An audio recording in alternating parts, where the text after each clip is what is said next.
Napoleon Bonaparte is one of the greatest conquerors of all time. A detailed mathematical analysis proves he's actually the greatest general in history of warfare, beating the second highest performer Julius Caesar by a huge margin in a metric called wins above replacement.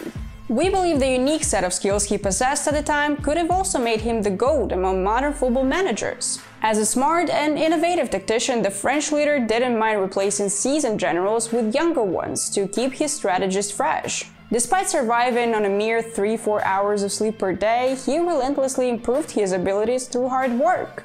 Beyond his military prowess, Napoleon's greatness lay in his profound connection with simple soldiers as he earned their genuine affection through his exceptional man management skills. As they say, football is a battlefield, and it's time to find out who would make Napoleon's France squad if he were a football coach in our day. A short answer to this question sounds like this: mostly loyal, hard-working players who are also pacey, mobile, and creative enough. But let's go for a name-by-name analysis.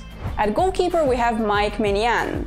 Faithful, consistent, the Milan goalkeeper would be France's first choice no matter who the head coach is. We may compare him to Napoleon's cavalry officer Joachim Murat, a key figure in Bonaparte's inner circle whose leadership was crucial in multiple battles, especially in the Jena-Auschwitz one against the Prussian forces.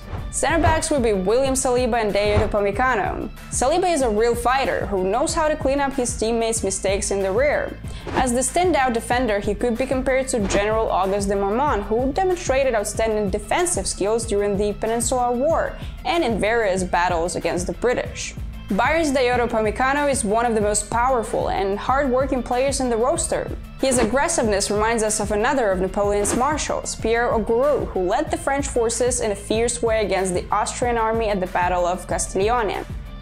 At left back we suggest Theo Hernandez, and he would have a special role in Napoleon's team as the most damaging attacks would be launched exactly from his wing. His audacity would make him as important as Marshal Jean Lannes was for Bonaparte.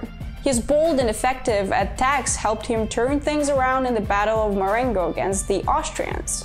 The right back slot is for Jules Conde. His mobility is truly impressive. Like Marshal Louis-Gabriel Suchet, Conde has mostly succeeded on Spanish battlefields. Moreover, Suchet's most notable campaign occurred in Catalonia, where he displayed exceptional defensive and organizational skills. Before we march on, take a few seconds to like this video, subscribe to our channel, and press the bell icon. Here on FOOTGRAM we can promise you some of the most unusual football stories like this one, and entertainment all around. Back to the video. For midfield we need combative fighters like Eduardo Camavinga and his Real Madrid teammate Aurélien Tchouaméni, who would hold the midfield together.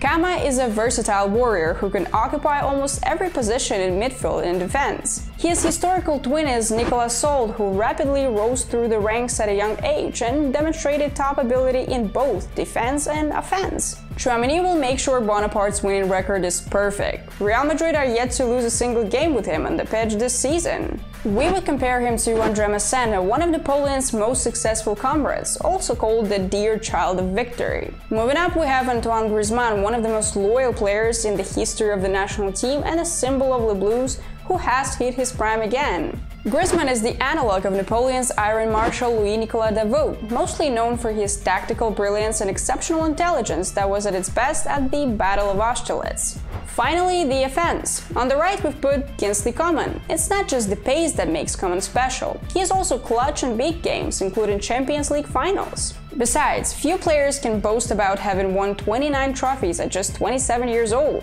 His historical prototype can be Louis-Alexandre Berthier, who broke into the French army as a youngster and played a big role in campaigns all over the world. Kylian Mbappe is not an easy player to deal with, but he remains the team's most powerful force for years to come.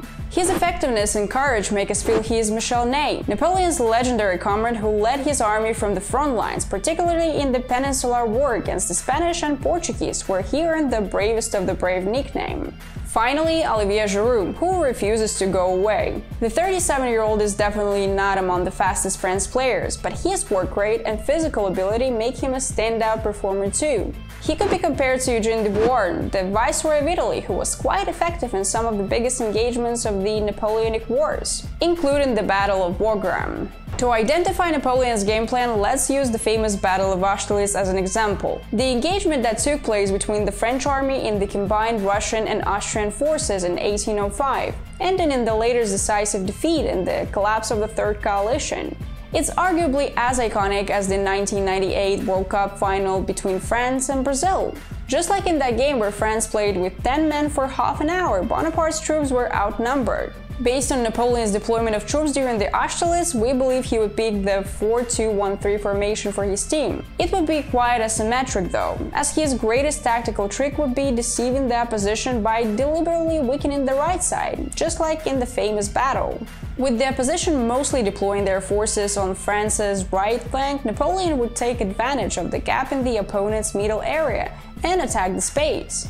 After the midfield battle is won and the opposition are spread to the left and the right, Napoleon would proceed by attacking the opponent's vulnerable wings, mostly through his left, which is still fresh as it wasn't quite involved yet. Although Kylian Mbappe is usually used as a striker in the national team, here he would be deployed on the left wing to use his pace to the fullest. Call it one more major tactical tweak of Bonaparte to make his left wing absolutely destructive. After the opposition is exhausted, Napoleon would make sure the battle is won by using his reserves. Explosive forwards like Rendel Colomani, Moussa Diaby and Christopher Nkunku could add some freshness to the attack in the second half. Napoleon Bonaparte would have really taken the world of football by storm, and his non-stop tactical creativity would also make him fun to watch. Have you enjoyed our idea? Do you think Napoleon would be an amazing tactician in the world of football?